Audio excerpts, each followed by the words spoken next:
계속해서 예수님을 믿고 따르는 제자의 삶이 만만치 않다.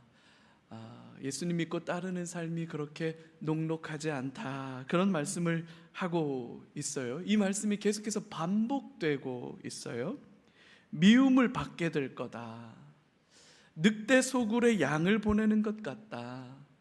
공회에 끌려가서 채찍에 맞을 수도 있고 투옥될 수도 있다. 심지어는 가족들로부터도 외면을 받을 수도 있다. 이런 부정적인 상황들을 계속해서 말씀하고 있어요. 왜 이런 말씀을 계속해서 반복하시는 걸까요? 쉽지 않으니까 그만 포기하고 돌아가라. 이거 어차피 끝까지 잘 가기 어렵다. 그냥 돌아가라. 그런 말씀일까요? 아니면 힘들고 어렵지만 끝까지 견뎌라. 잘 버텨라. 그래도 믿음 붙들고 살아라. 그랬으면 좋겠다. 이런 격려와 응원의 말씀일까요? 왜 자꾸 꽃노래 불러줘도 쉽지 않을 만한 판에 이렇게 어렵고 힘든 이야기들을 계속해서 반복적으로 하시는 걸까? 지난 주간에 제 큰아이가 고등학교에 입학해서 첫 기말고사를 봤어요. 공부하는 게 쉽지 않죠? 아이가 시험을 보고 적잖이 낙심했던 모양이에요. 쉽지 않아요. 요새 뭐 킬러 문항, 그죠? 도대체 뭘 얼마나 문제가 어렵길래 사람 죽이는 킬러 문항이냐 그러냐는 거죠. 여러분, 뭐 사교육, 우리나라 1년 사교육 비용이 27조예요. 27조. 여러분 상상이나 가십니까? 27조라고 하면. 그러니까 그 엄청난, 그래서 저도 몇 년 전에요, 뭐 킬러 문항 그래가지고 제가 수능 시험 언어 영역 문제, 어렵다는 문제 아유 나 이래봐도 점수 이 정도 받은 사람이야. 아유 갖고 와봐, 내가 한번 풀어볼게 이래가지고 제가 어렵게 얻어가지고 그 어렵다는 언어 영역 킬러 시험 문제를 제가 풀다가 이게 뭔 말인지 이해가 안 되는 거예요. 지문을 읽는데 이게 뭔 말인지를 모르겠어요. 그리고 문제, 이게 뭔 말이야. 얼마나 화가 나든지 그날 제가 교육부 쳐들어갈 뻔했어요. 너무 어렵더라고요. 이런 걸 우리 아이들이 푼다고? 세상에 말도 안 된다. 근데 저희 큰아이가 그렇게 이제 고등학교 학생이 돼서 1학기 기말고사를 보고 나서 아빠 나 1시간 반 자고 공부했어. 근데 결과가 이래.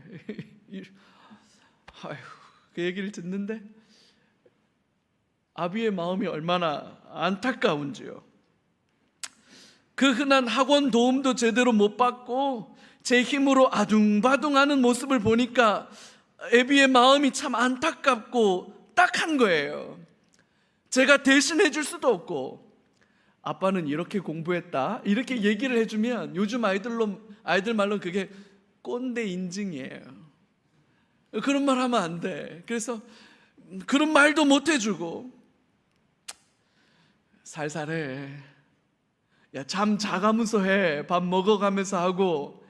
그렇게 얘기하면서도 어쩔 수 없는 저도 K 학부모인가 봐요. 버텨야 한다. 이를 악물고 해야 한다. 그래야 뭘 할 수 있다. 아빠도 다 동의하진 않지만 그게 현실이야. 악물고 하는 거야. 공부는 궁뎅이가 하는 거야. 고등학교 3년 동안은 죽었다고 생각하고 해라. 그러고 있는 거예요. 아이가 그 고등학교 공부 속에 밤잠 못 자고 했는데 결과가 자기가 원하는 만큼 얻어지지 않으니까 아프고 속상하고 그 힘들고 그 모습을 보는 아비의 마음이 아유 참 안쓰럽지만 그 관두고 집에 와라, 그냥 됐다, 그냥 뭐 우리 저 가가지고 저 우리 그냥 소나 키우자, 뭐 이럴 수는 없잖아요. 버텨라, 견뎌라, 이를 악물고 해라, 그렇게 할 수밖에 없는 그 아비의 마음. 근데 여러분, 제가 오늘 본문을 묵상하면서 왜 이렇게 부정적인 이야기들을 계속 말씀하시는 걸까? 쉽지 않은 상황을 견디고 버티기를 원하는 우리 주님의 마음이겠구나. 이게 우리 주님의 마음이겠구나. 아이의 안타까운 모습을 보는 그 애비의 그 짠한 마음이 우리 주님 마음이겠구나, 그런 생각이 들었어요. 여러분, 이 세상을 살아가는 게 그렇게 녹록지 않아요. 쉬엄쉬엄 콧노래 불러가면서 살아가기엔 너무나도 위험하고 어렵습니다. 그러니까 마음 단단히 먹어야 해요. 중간에 포기하면 안 됩니다. 끝까지 완수해내야만 할 사명이 우리에게 있는 거고요. 여러분, 거기에 구원이 있는 거예요. 그래서 주님은 어려운 상황 속에서도 믿음을 지키고 살아갈 제자들이 끝까지 견디고 버텨주기를 바라는 마음 때문에 이 말씀을 하고 계신다라는 거예요. 우리가 우리 주님의 마음을 좀 헤아릴 필요가 있어요. 그러면 여러분, 오늘 이 본문의 말씀은 피 끓는 우리 주님의 사랑을 대변하고 있는 말씀이다, 이렇게 이해할 수가 있는 거죠. 오늘 본문에서 우리 주님은 제자가 이 땅을 살아갈 때 세상의 상식을 따라 살아가는 사람들이어서는 안 된다, 이렇게 말씀하고 있는 거예요.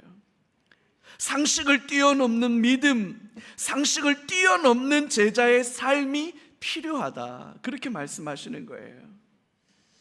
여러분, 상식선에서 살아야 힘들지 않습니다.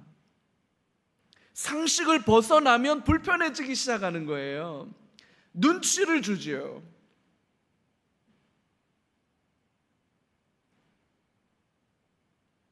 그래서 저희 집에 닭고기를 먹을 때 어렸을 때부터 제 안사람이 아이들한테 가르친 게 있어요.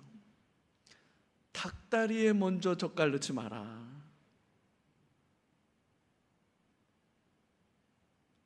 그렇죠? 눈치 보고 내가 닭다리에 손을 대도 되는 분위기인지 아닌지를 봐야지.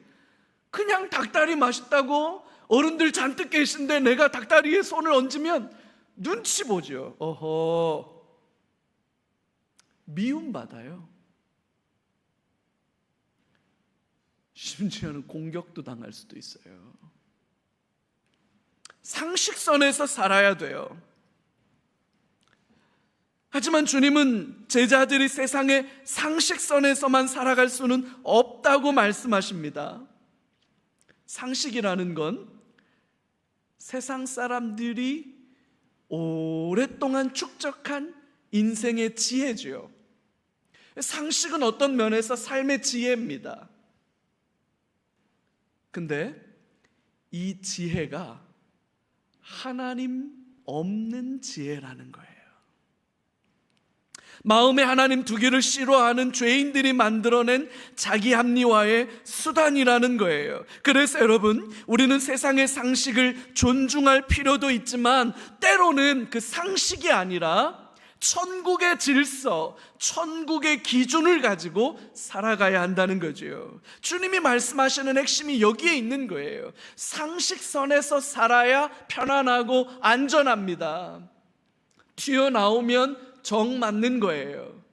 그래서 세상의 상식선에서 살아야 안전한데 예수님의 제자는 그렇게만 살아서는 안 되는 거예요. 때로는 상식 밖으로 넘어가서 예수의 제자된 삶을 당당하게 살아낼 수 있어야 한다고 주님은 말씀하고 있는 거죠. 오늘 주님이 말씀하시는 그 제자의 삶, 상식을 뛰어넘고 때로는 상식의 범위를 넘어설 줄 아는 그 제자의 삶, 그 삶이 어떤 건지 오늘 본문의 말씀을 통해서 한 번씩 살펴보게 첫 번째로 오늘 주님은 이렇게 말씀합니다. 평화가 아니라 칼이다. 여러분, 이 땅에 평화를 위해서 오신 주님께서 평화를 위해 오신 게 아니라 칼을 주러 왔다라고 말씀하시는 거예요. 오늘 본문 34절이거든요. 내가 세상에 화평을 주러 온 줄로 생각하지 말라. 화평이 아니요 검을 주러 왔다. 평화의 왕이시지요, 샬롬의 왕이시지요, 살렘의 왕이시지요. 그 주님께서 예상 밖의 말씀을 하시는 거예요. 이런 건 의도적인 비틀기다, 이렇게 말하죠. 평화가 아니라 검을 주러 왔고 칼을 주러 왔다. 여기서 칼이라고 하는 것은 다툼과 분쟁을 의미하기도 하고 심판을 의미하기도 합니다. 주님이 정말로 원하시는 건 아무 일도 일어나지 않는 고요한 상태의 평화가 아니에요. 뭔가 일이 제대로 되려면, 믿음을 붙들고 예수님의 제자로 살아가려면 여러분, 우리는 세상과 충돌할 수밖에 없습니다. 갈등이 생길 수밖에 없습니다. 우리가 필연적으로 연약하기 때문이고요, 우리는 죄악된 본성을 다 벗어버리지 않았기 때문에 갈등이 생길 수밖에 없어요. 제자의 삶은 때로 불의한 상황에 직면하거나 예수님, 하나님을 인정하려 들지 않는 완고한 우상의 세력과 맞닥뜨릴 수밖에 없기 때문에 그렇습니다. 여러분, 그들과 손잡고 웃으며 인사하는 것으로 화평을 도모하는 것이 능사가 아니라는 거예요. 갈등과 분쟁이 좋은 것은 아니지만 때로는 믿음을 지키고 예수님을 따르는 제자의 삶을 지켜내기 위해서는 결단할 필요도 있다는 거죠. 신데렐라 컴플렉스, 피노키오 컴플렉스, 착한 아이 컴플렉스에서 살아가려고 하지 마세요, 여러분. 그렇다고 뭐 아무나 다 붙잡고 씨름하자고 덤비자는 건 아니지만, 여러분, 믿음을 타협하고 진리를 타협하는 것으로 평화를 도모할 수 있다고 생각한다면 아니라는 거예요. 평화를 위해서 오신 게 아니라 칼을 주기 위해서 오셨다, 이렇게 말씀하시는 거죠. 여러분, 또 다른 측면에서 이 칼은 심판을 의미하기도 합니다. 경찰들이 흉악범을 검거하기 위해서 테이저건이나 아니면 실탄이 장전된 권총을 가지고 다녀요. 여러분, 공개적으로 무기를 휴대하고 다닌다는 것은 엄청난 겁니다. 이건 정말 대단한 거예요. 흉악한 범죄자들에게는 가차없이 법의 심판을 집행한다는 거예요. 정복을 입은 경찰관이 경찰관 직무 집행을 위해서 흉악한 위험한 흉기를 든 현행범에게 자제할 것을 명령하지만 자제하지 않고 끝까지 자기 손에 든 무기와 흉기를 가지고 경찰관을 위협하거나 아니면 또 다른 시민을 위협하는데 계속해서 그 일이 제지가 되지 않고 반항하거나 저항하면 여러분, 총 맞아 죽어요. 이게 무서운 거예요, 여러분. 주님은 검을 들고 이 땅에 오셨다는 거예요. 세상의 불의함을 언젠가는 심판하실 거라는 겁니다. 유야무야 넘어가는 것은 없습니다. 마지막 심판의 날에 낱낱이 드러날 겁니다. 저항하거나 반항할 수 없습니다. 왜냐하면 우리 주님이 날카로운 검을 가지셨기 때문입니다. 저항하면 그걸로 끝나는 거예요, 여러분. 여러분, 이것이 제자들에게는 얼마나 큰 위로와 소망입니까? 주님이 우리를 지켜주신다는 거잖아요. 주님이 우리를 보호하신다는 거잖아요. 두 번째로 여러분, 우리의 상식과는 다른 또 다른 측면이 하나 있는데, 자기 집안 식구가 원수라는 거예요. 이건 뭔가 상식에 맞나요? 네, 이 왼수 뭐 이렇게 하는 식구, 집안 식구가 원수라는 거예요.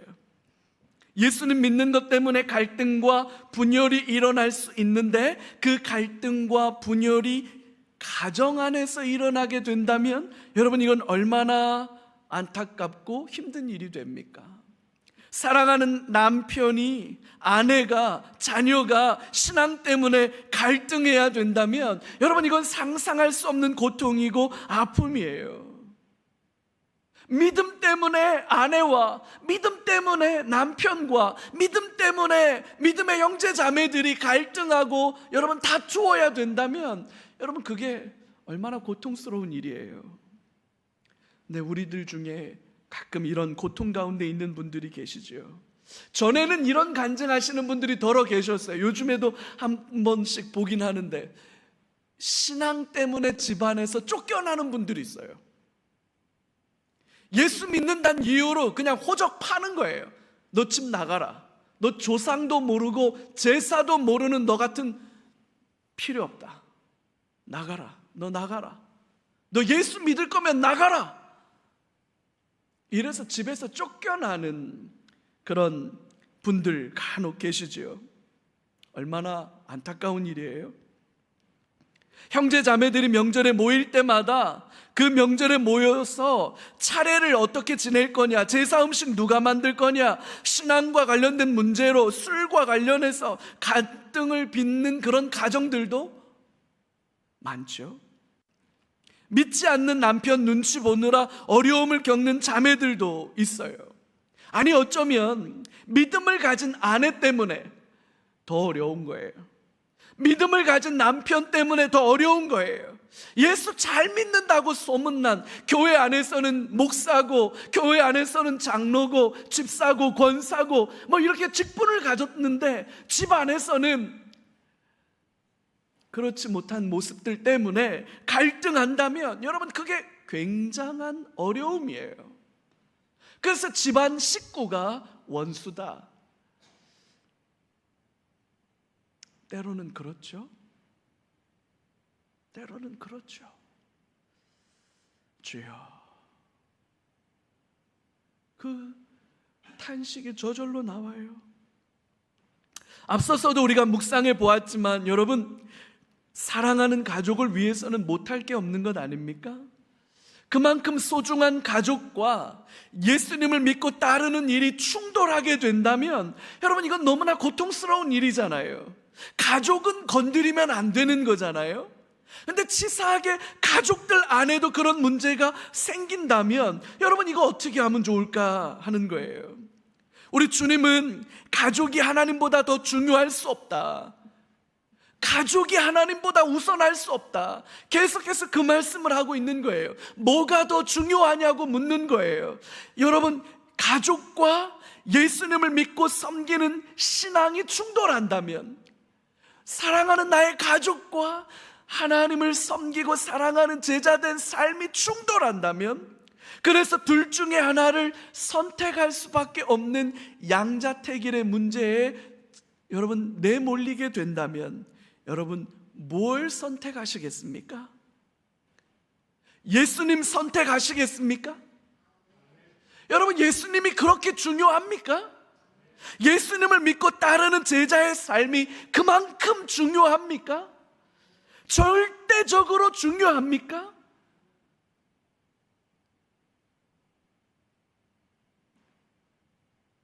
그럴 수 있는 저와 여러분들 되기를 주님의 이름으로 축복합니다. 그래야 살아요. 세 번째로, 살고자 하면 죽고 죽고자 하면 산다. 이 역설적인 말씀이에요. 저는 이순신 장군을 굉장히 좋아해요. 이순신 장군 덕후예요. 그래서 한때 제가 군인이 되고 싶은 그런 꿈을 꾼 적도 있었거든요. 새카맣게 밀려오는 왜군들을 바라보면서 풍전두과죠. 바람 앞에 등불처럼 달달달달 떨고 있는 그 조선 수군 병사들을 향해서 이순신 장군이 이렇게 말해요. 두려워하지 말고 태산같이 진중하라.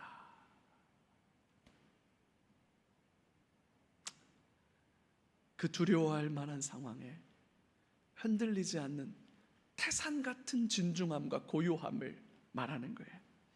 신에게는 아직 12척의 배가 남아 있습니다.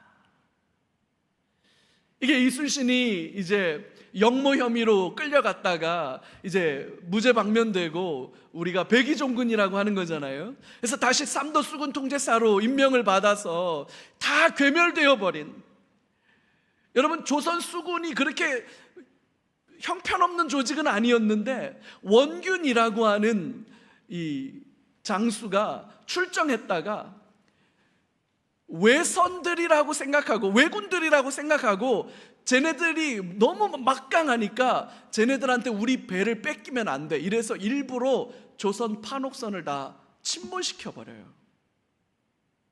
그래서 이렇게 배가 사라진 겁니다. 그 이순신 장군이 와서 그 흩어진 배들을 하나씩 둘씩 모아요. 그래서 12척의 배가 모여지지요. 그래서 선조가 교주를 내려요. 여의치 않으면 그냥 수군을 바다에서 싸울 생각하지 말고 그냥 육지에 권율 장군하고 합해가지고 육지에서 싸워라. 그랬더니 이순신 장군이 그 선조의 교지에 답신을 합니다. 신에게는 아직 12척의 배가 남아 있습니다. 골목을 틀어지고 싸우면 어떻게 되지 않겠습니까? 그런 답변을 선조에게 올려요. 그러면서 이렇게 얘기해요. 그 두려워하고 있는 수군들에게 죽기를 각오하고 싸워라. 죽기를 각오하고 싸우면 살아날 길이 열리지 않겠느냐? 그렇게 말해요. 그러면서 필사즉생, 필생즉사 이렇게 말하죠.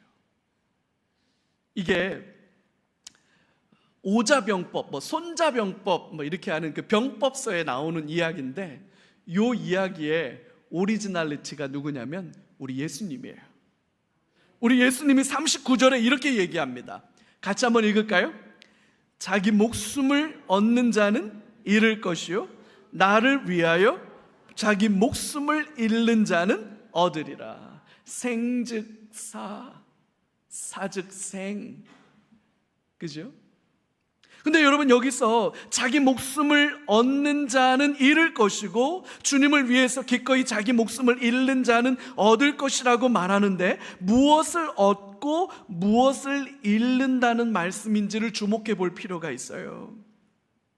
여러분, 이 세상에서의 삶을 얻기 위해서 타협하고 쉽게 간다면 영원한 생명은 놓치는 겁니다. 반면에 이 땅의 삶이 힘들고 어려워도, 심지어는 목숨을 잃게 되는 상황이 와도 믿음을 지키고 예수님의 제자로 끝까지 신실하게 살아가는 자는 영원한 생명을 얻게 된다는 그 약속을 주님이 하고 계시는 거예요. 여러분, 우리가 이 땅에서의 삶이 편안하기를 원하고 만족스럽기를 원하고 맛있는 것도 좀 먹고 좋은 곳 여행도 하고 좋은 집 좋은 차 사면서 떵떵거리며 잘 살아보고 싶은 욕심이 누구나 다 있죠. 여러분, 그래서 열심히 이 땅을 위해서 살아서 100년 산다고 칩시다. 믿음도 포기하고 말씀도 포기하고 제자된 삶을 포기하고 100년 잘 산다고 칩시다. 그렇게 100년 잘 살 수는 있을지 모르겠지만 영원한 생명을 잃는 거예요. 반면에 그 100년의 시간을 약속된 말씀을 붙들고 예수님의 제자로 살아가기 위해서 미움을 받고 가족 안에서도 갈등을 경험하는 안타까운 일을 경험하고 사람들로부터 조롱을 받는 일들이 벌어진다 할지라도 뱀처럼 지혜롭고 비둘기처럼 순결해서 제자의 삶을 끝까지 살아낸다면 100년의 삶은 고달플지 몰라요. 100년의 삶은 힘들지 몰라요. 그러나 여러분, 영원한 삶이 열리는 줄로 믿으시기 바랍니다. 뭘 얻으시겠어요, 여러분? 뭘 붙드시겠어요, 여러분? 영원한 삶 그딴 거 없어. 그래요. 여러분 잘 생각해 보세요. 영원한 삶이 실제로 없는데도 불구하고 영원한 삶이 있다고 믿은 사람은 기껏해야 100년 손해본 거예요. 이걸 경영학적으로 기회비용이라 하는데, 그럼 100년 손해본 거예요. 없는데도 있다고 믿고 고생하면서 살았으니까 100년 고생한 거예요. 근데 여러분 잘 보세요. 영원한 삶이 실제로 있는데 없다고 잘못 생각하고 막 산 사람은 100년을 손해본 게 아니라 영원을 손해보는 겁니다.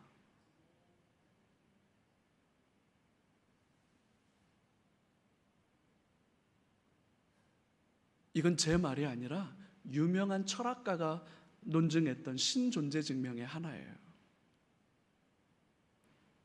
뭘 붙드시겠어요, 여러분? 이 땅에서의 삶이 전부가 아닙니다. 나그네의 삶이고 지나가는 삶이에요. 영원한 삶이 따로 있습니다.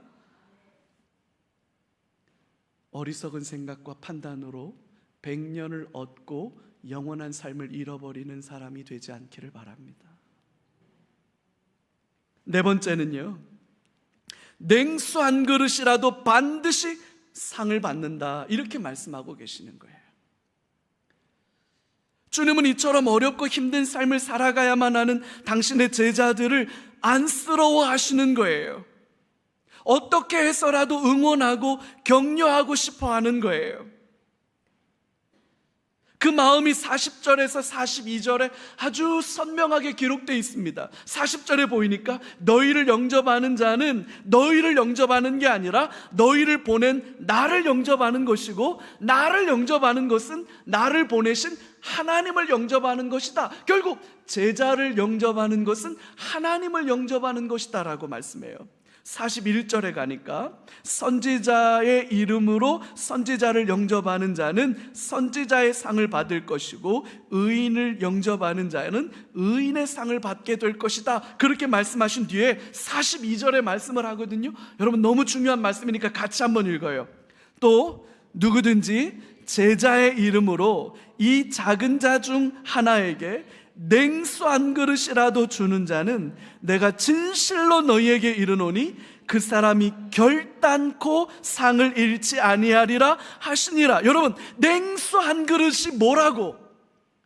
그깟 냉수 한 그릇이 뭐라고? 제자에게 냉수 한 그릇이라도 대접한 사람은 내가 반드시 결단코 내가 보상해 주리라. 냉수와 우리 주님의 보상 사이에는 엄청난 갭이 있는 거예요. 여러분 그 냉수 한 그릇이 도대체 뭐라고 주님이 그걸 기억해 주시겠다고 말하는 걸까요? 그것도 예수님 대접한 것도 아니고 제자를 대접했는데, 여러분 그게 바로 제자들을 향한 우리 예수님의 사랑이고 관심이고 제자들을 바라보는 우리 주님의 안타까움이에요. 제 딸아이가, 제 아이들이, 제 아이만 그러겠습니까? 우리 교회 모든 자녀들이 다 똑같죠. 여러분 콧노래 부르면서 실실 갈 수 없잖아요. 이를 악물고 버텨야 하고 견뎌야 하잖아요. 쉽지 않지만 가야 하잖아요.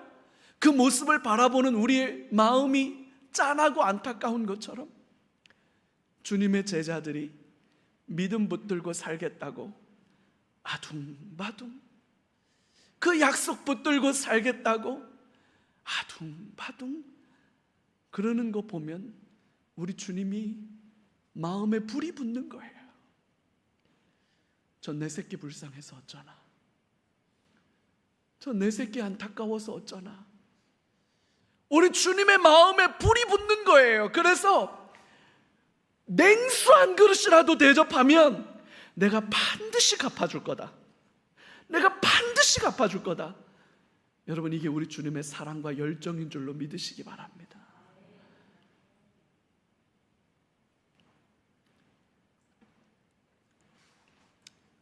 제자들을 향한 주님의 격려와 응원이에요. 왜 이런 말씀을 하시는 걸까요? 살아라. 그래도 믿음 붙들고 살아라. 견뎌라. 이를 악물고 견뎌라. 버텨라. 버텨야 된다. 우리 주님이 하고 싶은 말씀이 그거잖아요. 견뎌라. 버텨라. 너 힘든 거 안다. 힘든 내 새끼 냉수 한 그릇 떠주는 사람이 있거든. 내가 반드시 보상할 거다. 내가 기억할 거다. 할렐루야.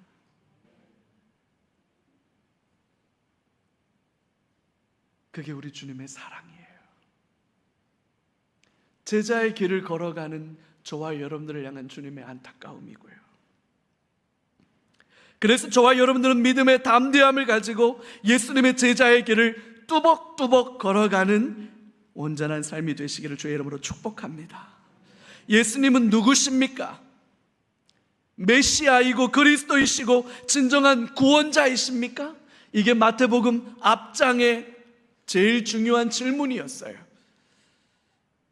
그 예수님이 당신을 대신해서 이 땅을 살아가도록 저와 여러분들을 예수님의 제자로 불러주셨습니다. 나를 따라오라. 나를 따라오라.